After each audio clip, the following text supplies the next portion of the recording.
قوله عز وجل ألم تر إلى الذين نافقوا أي أظهروا خلاف ما أضمروا، يعني عبد الله بن أبي بن سلول وأصحابه يقولون لإخوانهم الذين كفروا من أهل الكتاب وهم اليهود من بني قريظة والنضير جعلوا المنافقين إخوانهم في الدين لأنهم كفار مثلهم، لئن أخرجتم من المدينة لنخرجن معكم ولا نطيع فيكم أحدا أبدا يسألنا خذلانكم وخلافكم أبدا وإن قتلتم لننصرنكم والله يشهد إنهم يعني المنافقين لكاذبون. لا تظن أن هذه الآية قد ذهبت، هذه الآية تتكرر باستمرار.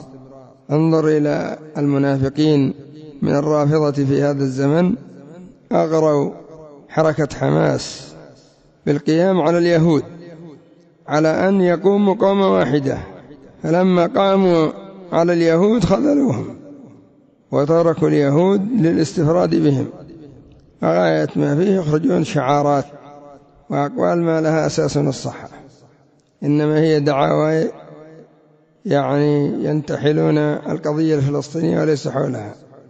لماذا في مأتم نصر الله حضر من العراق فوق 100,000، ومن اليمن فوق 27,000، ومن إيران قريب ما أدري كم من الآلاف، ولكن عند القتال ولا واحد، لأنهم أصلا ليسوا حول الجهاد.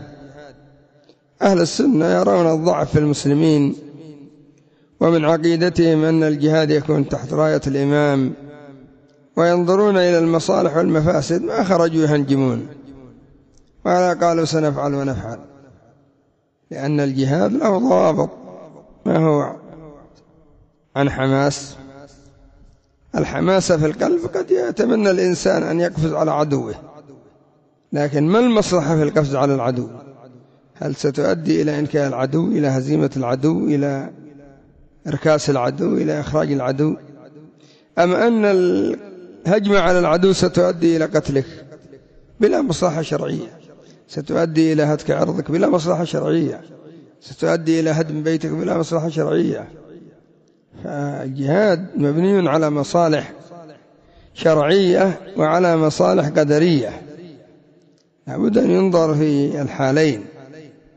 ولو أن الناس ينظرون إلى هذه المصالح التي لا تعلم إلا بالعودة إلى الكتاب والسنة وإلى طريقة السلف الكرام والأئمة الأعلام، ما تجد إلا النصر بإذن الله عز وجل، حتى وإن قدر وقوع هزيمة بحسبها، ليست بهذا المستوى الذي يضعف فيه المسلمون، هذا الضعف الذي عجزوا أن يصدوا عدوهم لكثرته، لمكره، لتمالؤه، لشدة بطشه، إلى غير ذلك، لتفرق المسلمين أيضا، لتفرق المسلمين. لو أن أهل الإسلام على حال واحد صح سينتصرون، لكن هم الآن في فرقة، من الذي سيقوم؟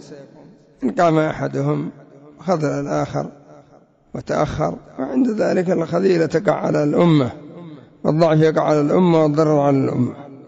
الله عز وجل جعل أمورا إلى الإنسان نفسه، صلي، يصوم، تصدق، سافر، وجعل أمورا عامة لا تكون إلا إلى ولي الأمر، إعلان الجهاد، الصلح، العيد، الحج، أشياء. ولذلك كان في عقيدة المسلمين أن نرى الجهاد والحج والهجرة ماضية، أي بضوابطها الشرعية، مع كل إمام بر كان أو فاجر. أما الركون إلى هؤلاء ما هناك نصر أبدا، ما يأتي نصر من قبل الرافضة، وهم أنفسهم هم الذين قتلونا، هم الذين استباحوا دماءنا، هم الذين هتكوا أعراضنا، هم الذين شردونا وأخرجونا من بيوتنا، هم الذين دمروا مساكننا ودمروا مساجدنا. إذن شأنهم شأن اليهود، إلا أن هذا عدو يهودي ظاهر وهذا يهودي باطن، شأن واحد، فنسأل الله السلامة والعافية.